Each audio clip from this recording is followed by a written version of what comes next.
Theta question है तो negative marks तो नहीं आएगा, बट ये इजी 3 मार्क्स चले जाते हैं हाथ से अगर हम if we were not careful.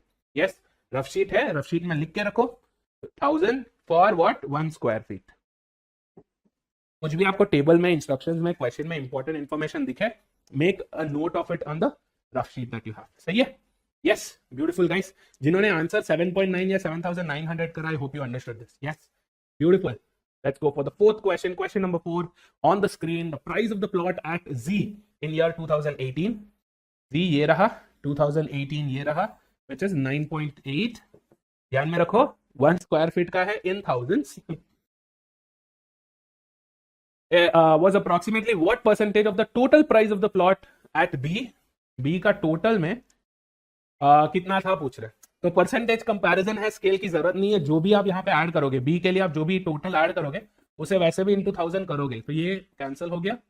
Percentage value ढूंढनी है, सिंपल सा क्वेश्चन है, इन्हें बैठ के ऐड करना है। If you want to manually add it, add, risk नहीं लेना है, कैलकुलेटर यूज करना है, कैलकुलेटर यूज कर लो। यस, स्केल निकालना है, स्केल निकाल लो, पॉइंट 1 पॉइंट है, डेसिमल को कैंसिल आउट करना है, कैंसिल आउट कर लो। So you have 11 plus 21 plus 18 plus 36 plus 55 and 78 adds up to 219. Decimal में क्या हो जाएगा 21.9. Yes, so our answer is supposed to be what 9.8 by 21.9 into 100. Decimal अगर ऊपर नीचे दोनों से निकालने हैं तो it is 98 divided by 219 into 100. Approximation करने का अगर मन हो रहा है, look at this, 9.8 approximately is 10, 21.9 approximately 12, 10 by 12 करना है अप्रोक्सीमेशन। ठीक है, एक बार अप्रोक्सीमेशन बता देता हूं मैं आपको। 9.8 अप्रोक्सीमेटली 10 है, 21.9 अप्रोक्सीमेटली 22 है, into 100, this is how much 5 by 11।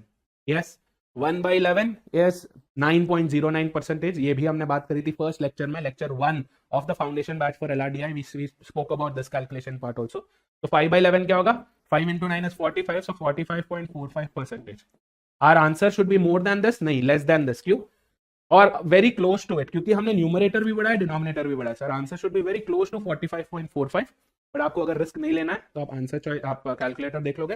We got 44.7488 which is 44.75। 44.75 is the accurate answer। 42 2 less, 38 2 less, 32 less, closest answer is 45। so whether you approximate or you use the calculator, वो choice मैं आप पे छोड़ता हूँ, that decision I think you can make, but the selection of answer choice is done. ठीक है, so this was our fourth question. Let's go for the last question of the day. This is going to be the end of the third lecture on tables है, basically the only lecture on tables, but the third lecture of LRDI foundation batch। last question, calculator refresh मारो, let's read the question। over the years which place was the third most expensive to buy a plot of land? again do you remember first second third हमने पहले भी करा था। third most expensive is what? Expensive, second expensive, third expensive, right. Rank करना है, looking at the prices, calculator की जरूरत नहीं भाई, तू निकल। यस, इन्हें कर दिया साइड में, कोपचे में डाल दिया। Over the years which means कोई पर्टिकुलर ईयर का नहीं बोल रहे, पूरा full 30 pieces of information we have to look at. Yes, we have to look at the third most expensive, analyse an answer, खत्म। सबसे एक्सपेंसिव आपको कहां दिख रहा है? सबसे एक्सपेंसिव यहाँ पे। यू शुड हैव नोटिस्ड कि मैं डायरेक्टली 2020 को ही देख रहा हूं, क्योंकि of the entire year, of the entire period for a particular place, most expensive last में है, क्योंकि सब कुछ consistently increase हो रहा था, है ना। first top expensive, next second expensive ये रहा 25.8, क्योंकि 25 से बड़ा और कोई वैल्यू नहीं है। 20, 15, 15, 7 नहीं है। next the third expensive is going to be what? 20.9। 20.9 से बड़ा कोई वैल्यू है कहीं पे? 20.9 से बड़ा नहीं है, बट जल्दी जल्दी में आप क्या करोगे यहाँ पे? 20.9 किधर है? x में है, सेलेक्ट किया, आ गए। No, don't make this mistake, right. जल्दी का काम शैतान का काम, लेट्स नॉट डू शैतान का काम, लेट शैतान डू हिज ओन काम।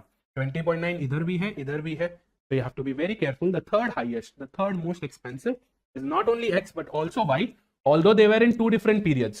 x was in 2018, y was in 2020, but क्योंकि over the years बोला, पूरा 30 pieces of information को कंपेयर करने को बोला, the correct answer is going to be more than one of the above, क्योंकि x भी है, y भी है।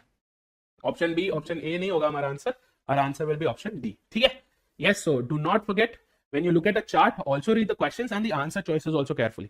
जल्दी जल्दी हम क्या करते हैं? क्वेश्चन पढ़ते हैं, आंसर ढूंढते हैं, सेलेक्ट करते हैं, निकल लेते हैं। घर जाके फिर एक दो हफ्ते बाद जब हमारा रेस्पॉन्स शीट आता है तब हमें पता चलता है कि ये गलती अपन ने कर ली जल्दी जल्दी में. Yes, so this is also an analyse type answer. Yes, question data को एनालाइज करो, आंसर करो, काम खत्म. No need to use a pen and a paper and a calculator, nothing. तो आज हमने क्या देखा? Today we saw two types of questions that can be asked in data interpretation, right? One, calculative type. Yes. Number two, analyze and answer. Look out for analyze and answer वाले questions. जहां कहीं पर भी आपको दिखे, start using them to ensure कि आपका जो टाइम है वो काफी सारा बच जाए. Number two, we used calculator wherever possible. हमने कोई मस्ती नहीं की, कोई स्पीड मैथ्स